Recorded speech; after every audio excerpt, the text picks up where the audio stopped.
ายสิบปีที่เฮานี้จากแดนลาว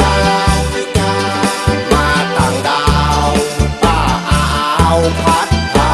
จากกันอบปยกพากันปกไปทางไปทางมันบอกหูข่าวกันสุดใจบ้านแท้เดีหลายสิบปีที่เฮานี้ห่างกันไกล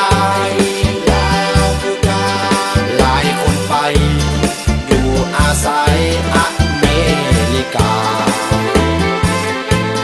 เมืองฝรั่งทางอังกฤษอาร์เจนตินาออสเตรเลียแคนาดาย้ายหน้าเจแปนหลายสิบปีที่เฮานี้มาอาศัยแล้ว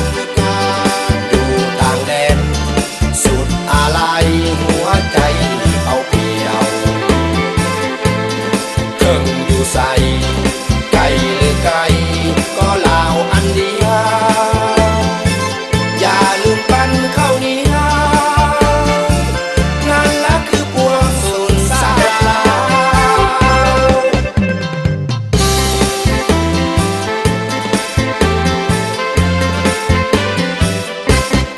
ทุกคนเคยน้ำตาไหลตกลงในท้องลอยข้ามคลองพาลงฟองเกือบ10 บาใบมาอยู่สุนหมอนารกนาจกที่ดองคายรอดล่มรอดตาย